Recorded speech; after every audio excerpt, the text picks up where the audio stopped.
Halo, perkenalkan nama saya Afinanda Nurnaili, dosen Program Studi Informatika Universitas Pembangunan Nasional Veteran Jawa Timur.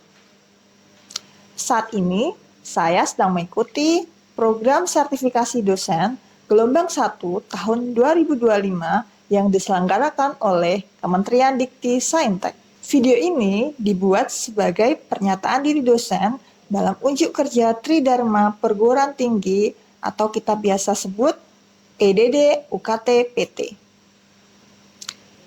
Saat ini, saya sedang mengampu mata kuliah analisis dan desain sistem.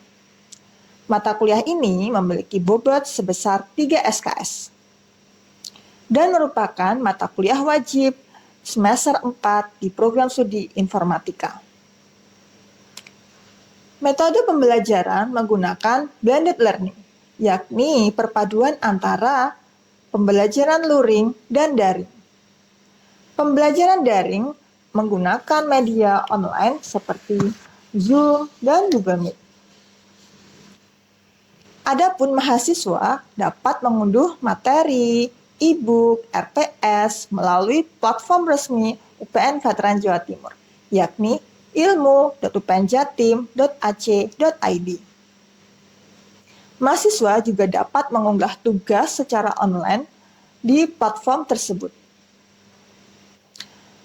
Untuk tugas diskusi dan presentasi dilakukan di kelas.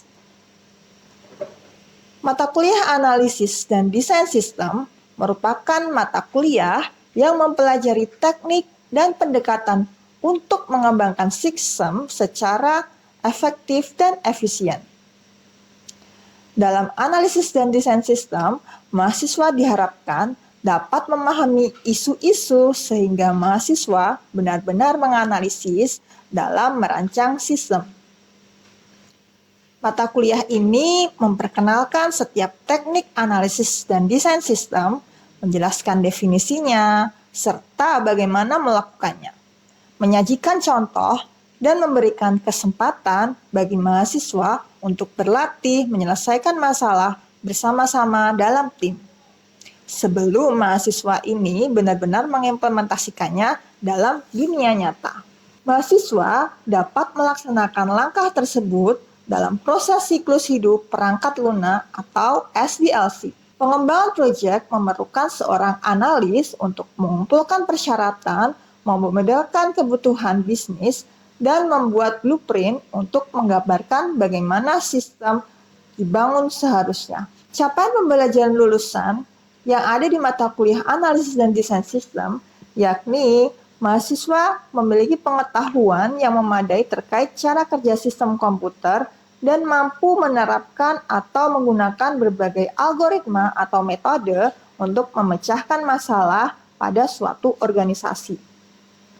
CPL 6 mampu menerapkan pemikiran ilmiah, mengambil keputusan secara tepat dalam menyelesaikan masalah, menegakkan integritas akademik dan profesi, serta mencegah plagiasi.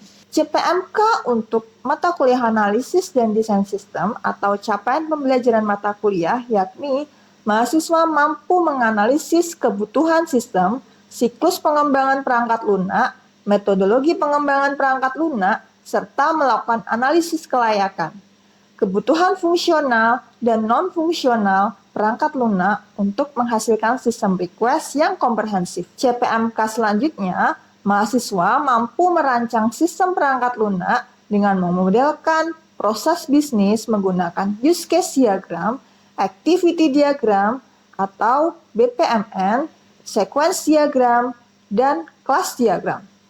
Berdasarkan pendekatan berorientasi objek untuk mendukung implementasi sistem sesuai kebutuhan pengguna. Pustaka yang digunakan di mata kuliah analisis desain sistem yakni milik Alan Dennis, Barbara Wiksom, Roberta Roth, System Analysis and Design edisi ke-8 tahun 2021. Adapun penilaian di mata kuliah ini yakni tugas dan kuis memiliki bobot sebesar 30%. Dan UTS maupun UAS memiliki bobot sebesar 35% untuk masing-masingnya. Adapun materi pembelajaran mata kuliah analisis dan desain sistem sebagai berikut. Di minggu pertama, mahasiswa akan belajar terkait pengantar analisis dan desain sistem. Serta mahasiswa akan mempelajari pentingnya belajar mata kuliah analisis dan desain sistem. Di minggu kedua, mahasiswa akan belajar terkait siklus hidup pengembangan perangkat lunak atau SDLC.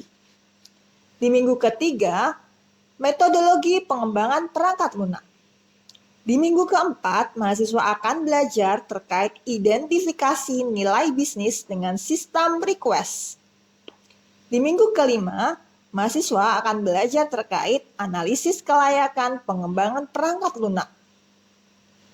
Di minggu keenam, mahasiswa akan mempelajari terkait requirement gathering, baik kebutuhan fungsional maupun non-fungsional. Di minggu ketujuh, mahasiswa akan belajar terkait identifikasi proses bisnis dengan use case diagram.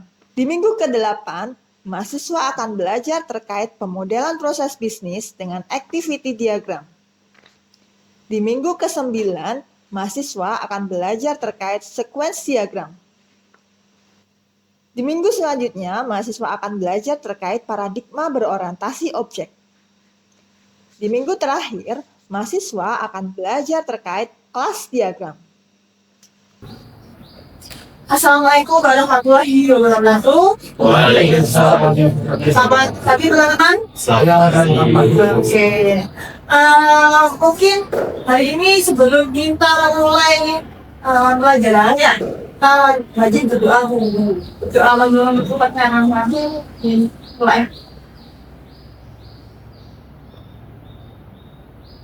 Oke, selesai? Oke. Materi hari ini adalah terkait pemodelan fungsional, ya. Kita akan belajar bagaimana kita mendesain sebuah sistem informasi, gitu ya. Jadi sebelum kita membuat sistem informasi atau sistemnya, kita harus melakukan yang namanya perencanaan dan analisis terlebih dahulu. Dalam sebuah siklus development life cycle atau pengembangan sistem, pertama kita harus tahu adalah quality requirement, ya, atau pengumpulan kebutuhan, ya. Sebelum kita analisis, kita mendesain sebuah sistem, kita harus mengetahui kebutuhan-kebutuhan apa yang diperlukan sebuah sistem. Oke, jadi untuk mendesain sebuah sistem, pertama kita lakukan analisis kebutuhan melalui tanya jawab kepada calon user, kemudian melakukan representasi seperti itu untuk mendapatkan kebutuhan yang nantinya akan kita olah atau akan kita desainkan menjadi sebuah sistem. Nah, di dalam sebuah sistem, waktu atau saat kita mulai requirement, ada yang namanya kebutuhan fungsional dan kebutuhan non-fungsional. Nah, kali ini kita akan mengkhususkan pada kebutuhan fungsional yang nantinya akan kita buatkan pemodelannya seperti itu.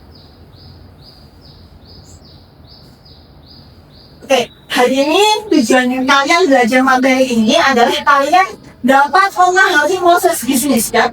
Sebelum kita mendesainkan pemodelan fungsionalnya, kita harus paham apa itu proses bisnis dan kebutuhan sistem. Kemudian barulah kita masuk ke pemodelan use case, ya, modelingnya.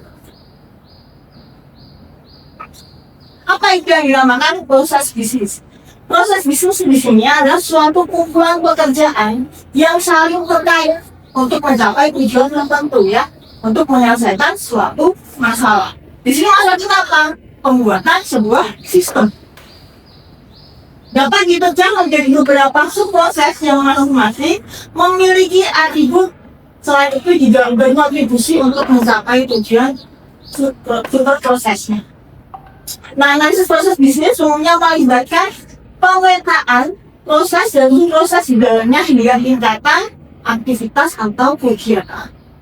Jadi kita harus tahu proses bisnisnya atau alur dalam sebuah bisnis ya, alur kerja sebuah bisnis, kemudian baru kita bisa menemukan sistemnya untuk menyelesaikan masalah yang dihadapi entah ini perusahaan, entah itu yang dibutuhkan oleh customer atau user gitu.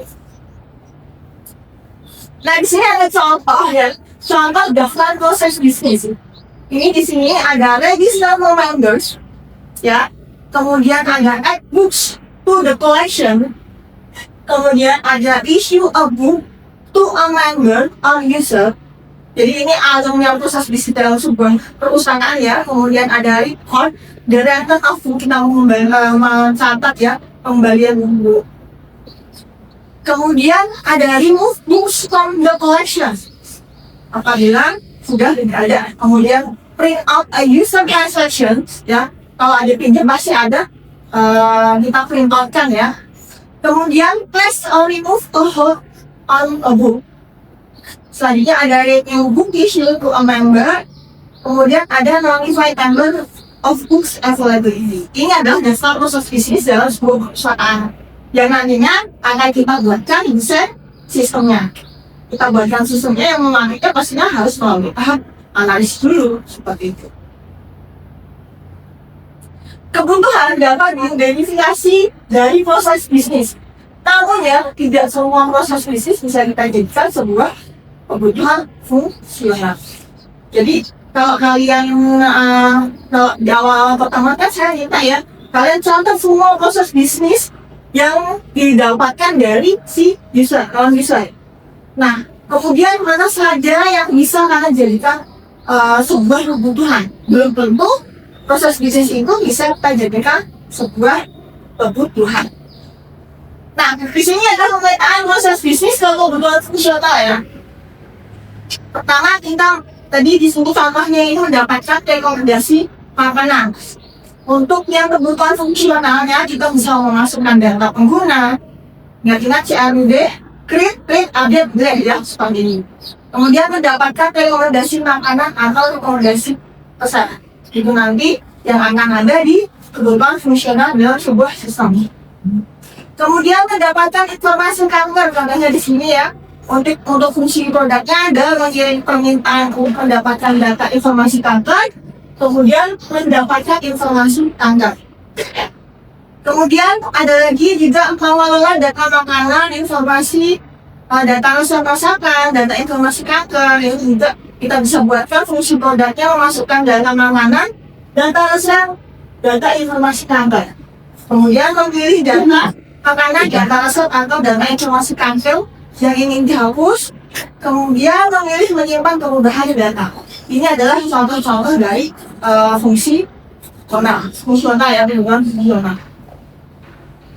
Nah tadi sudah saya mention ya, ada kebutuhan yang namanya kebutuhan fungsional yang terkait dengan apa yang bisa dilakukan oleh sistem. Namun juga ada kebutuhan non fungsional yang mana dia terkait dengan lingkungan dari sebuah sistem, terkait dengan keakuratan, kemudian waktu responnya, kemudian availability-nya, seperti itu ya. Itu adalah kebutuhan non-fungsional. Nah, kita masuk ke pemodelan kasus penggunaan atau use case ya.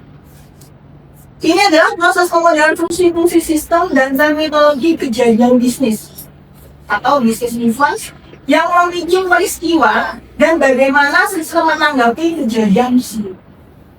Berangkat dari pemodelan orientasi objek, kemudian merupakan pelengkap dari alat-alat pemodelan tradisional seperti diagram. Yang dipelajari gimana? Diagram itu di mata kuliah apa? Basis data ya. Basis data di semester 2 ya.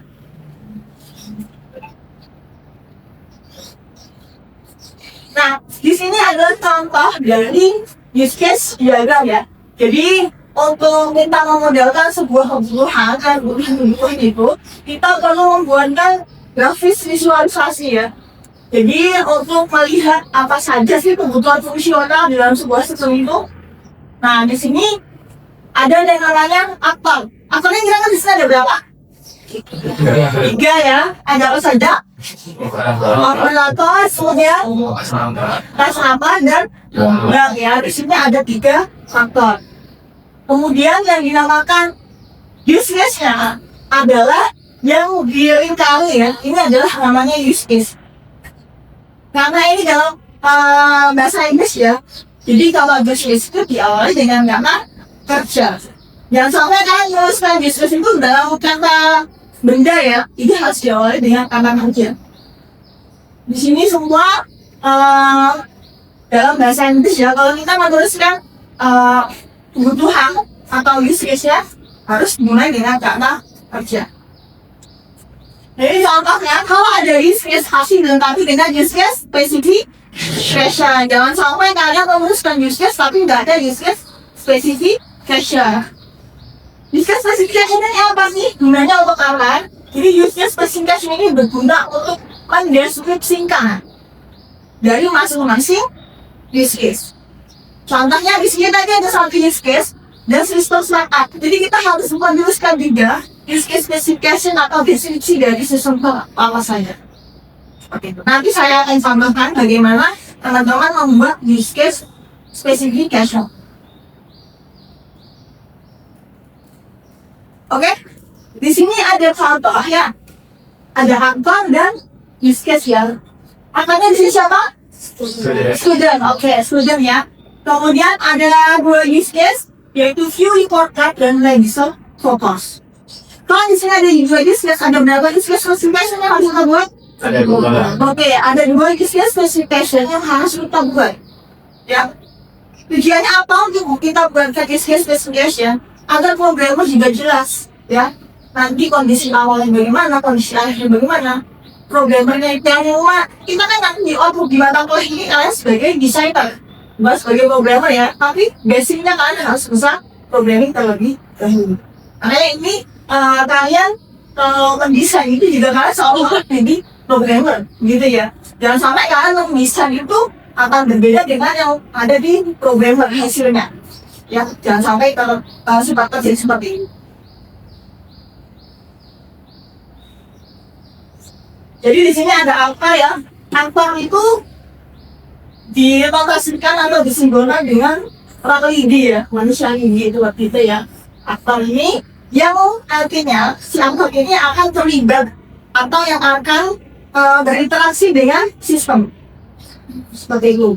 Jadi kalau kita saat requirement, saat kita melakukan teknik assessment atau wawancara ke orang besar, nah kita harus tahu siapa yang nantinya akan menggunakan sistem. Ya, nantinya menggunakan sistem siapa? Kalau di perpustakaan kira-kira siapa aja? Perpustakaan pertama, jangan menggunakan sistem perpustakaan sudah mahasiswa. Kemudian admin, oke? Kalau student itu dosen itu kalau dalam sebuah universitas dia tuh akan menjadi aktor peminjam seperti itu ya. Entah dia statusnya dosen, mahasiswa atau atau OG, itu semuanya adalah peminjam. Karena nggak ada role-nya di situ, dia hanya sebagai peminjam. Seperti itu. Perlakuannya akan berbeda dengan nanti siswa di akademi. Nanti aksesnya itu yang nanti akan membedakan. Aktor-aktor ini gunanya utama untuk membedakan ya, untuk membedakan sistem ini bisa ngapain aja untuk apa itu. Jadi jangan sampai nanti kan ini ya, ada apa admin, ada apa si peminjamnya. Jangan sampai nanti aktor si admin sama peminjam itu sama. Ya, jangan sampai terjadi. Jadi hak aksesnya atau apa yang disediakan oleh sistem itu harus berbeda. Kalau sama, ngapain kita buat sistem? Seperti itu ya. Oke. Ini adalah angka. Kemudian use case ya, yang saya bilang ya, ada dinotasikan atau dikembangkan dengan tanda lingkaran seperti oval ya, bukan lingkaran tengah ya, tapi oval ya. Kemudian kita tuliskan dengan nama kebutuhannya. Di sini ada mencari data barang, kemudian melihat daftar harga barang. Seperti ini. Nah, tadi hubungan fungsional dapat dari mana? Dari proses bisnis. Proses bisnis dapat dari mana? Dari kebutuhan saat oleh ritual namanya seperti itu. Nah, kita masuk lagi ke notasi selanjutnya, ada Asosiasi. Asosiasi kira-kira apa dari definisi ini? Menghubungkan atau merelasikan antara aktor dengan use case, ya. Jadi nggak boleh contohnya di sini ya melihat daftar harga barang. Di sini aktor yang bisa melakukan adalah pembeli. Contohnya, kalau ada si aktor yang lain yang tidak terlibat dengan sistem, dia diasosiasikan dengan melihat daftar harga barang, tidak diperbolehkan, ya. Jadi yang diperbolehkan untuk mengasosiasikan dengan si use case itu adalah aktor yang terlibat langsung dengan sistem, seperti itu. Kemudian ada batas sistem ya. Jadi kalau kita buat use case yang saya sering mengatakan bahwasanya untuk membuat use case itu tidak asal langsung kita buatkan ada manusia ininya, ada use case yang enggak, tapi kita harus berikan batasan ke sistem. Yang mana batasan sistemnya ini adalah isinya tentang use case yang terlibat di dalam sistem. Jangan sampai ya apakah masuk ke dalam sistem. Jadi apakah harus keluar dari sistem seperti itu. Jadi nanti baru kita berikan asosiasi untuk merelasikan antara si aktor dengan si use case. Seperti itu. Nah, ternyata di asosiasi itu juga ada hubungan khusus ya. Ada yang namanya extend dan include, ya.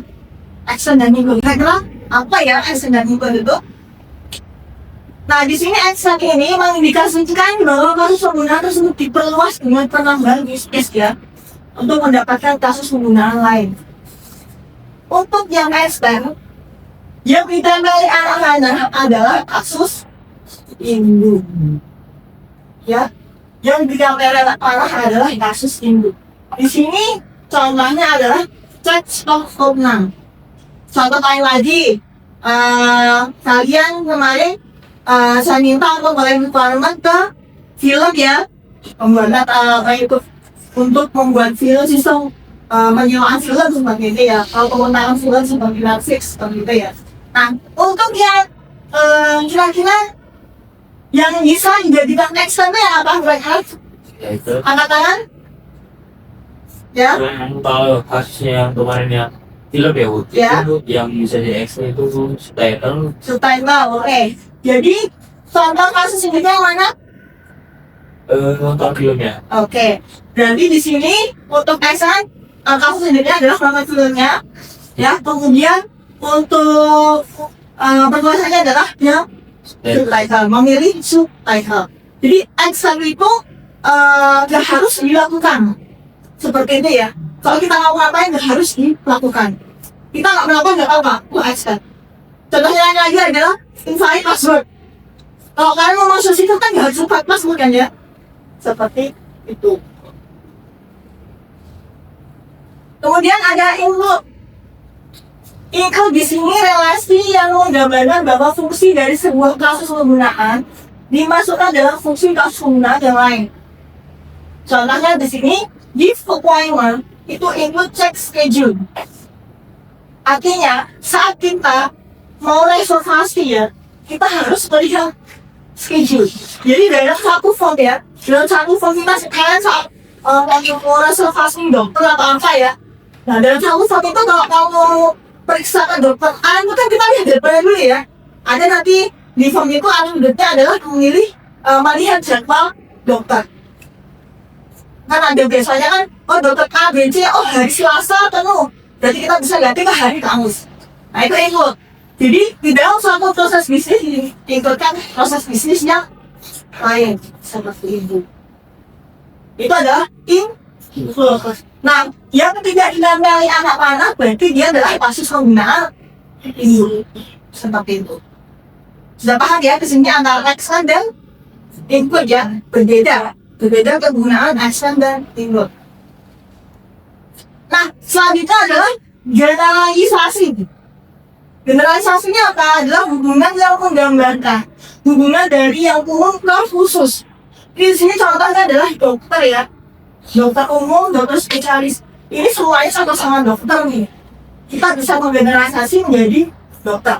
atau menjadi dokter.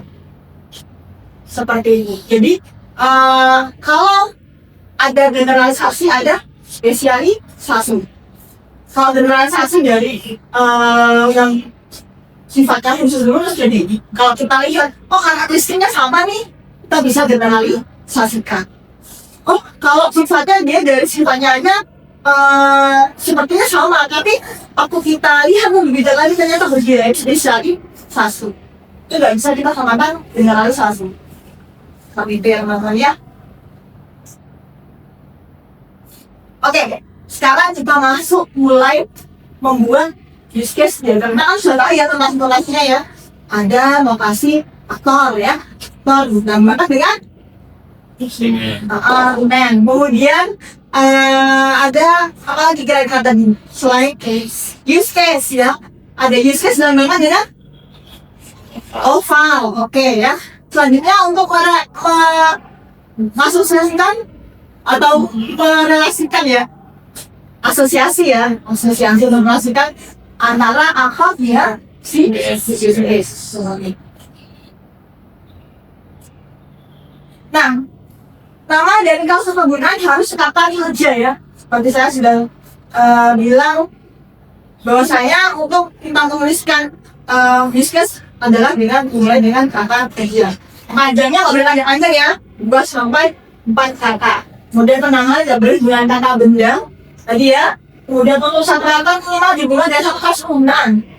Ya, minimal 1. Jadi lebih dari 1 boleh. Sangat diperbolehkan. Kemudian 1 kasus penggunaan bisa kasus lebih dari 1 autor. Hanya kalau ada use case 1, login. Semuanya bisa login ya. Nah, biasanya bisa aparatur yang lain juga itu berasosiasi dengan use case login. Seperti itu. Kemudian untuk fungsionalitas yang manual tidak usah digambarkan kasus penggunaannya. Oke, kita langsung masuk ke use case spesifikasinya. Seperti yang saya jelaskan tadi, untuk menuliskan bagaimana sih kenapa use case itu harus dibangun use case specification. Nah, use case specification itu berguna untuk melihat deskripsi dari use case itu ngapain, siapa yang melakukan aktornya, kemudian preconditionnya bagaimana, post conditionnya bagaimana. Ini harus kita buatkan di diagram dan diagramnya spesifikasi use case atau use case specification. Bahkan ya, tadi kan ada input sama extern ya, relasi input sama extern. Jadi kita juga harus tuliskan yang input tuh sama asosiasi dengan use case yang mana seperti itu. Nah ini contohnya di use case spesifikasi juga nantinya juga akan teman-teman juga akan tahu nih alur formulanya seperti apa, alur alternatifnya seperti apa, seperti itu ya kita yang tuliskan basic flow-nya ya, basic flow-nya, kemudian alternatifnya seperti apa, kita harus tuliskan. Nah, untuk tugas kalian ya teman-teman ya, untuk tugas kalian teman-teman di sini saya ada studi kasus langsung dari Dinas Ketahanan Pangan Bojonegoro, Ketahanan Pangan Bojonegoro atau DKPP Bojonegoro. Nah saat ini saya sedang melakukan pengabdian masyarakat dan penelitian ya di DKPP Bojonegoro. Nah saya melihat ya, saya sudah mulai lingkungan lagi. Saya menggali informasi ke calon user. Di sini saya mendapatkan beberapa kebutuhan. Yang tugas teman-teman adalah membuatkan diagram use case-nya beserta use case specification. Tapi di sini kalian teman-teman cuma jawaban dulu, kalian harus bisa membuatkan use case diagramnya terlebih dahulu. Seperti itu ya. Oke, nah sama ini di sini untuk PR-nya mungkin dikumpulkan di depan ya teman-teman ya. Nah di sini nanti kalian sebagai sarana latihan apa sih, kenapa sih kita harus buatkan diagram use case-nya. Nah nanti teman-teman silahkan dipaparkan di minggu depan saat presentasi. Oke, sekian dari saya. Apabila ada kesalahan, saya mohon maaf. Assalamualaikum warahmatullahi wabarakatuh. Waalaikumsalam.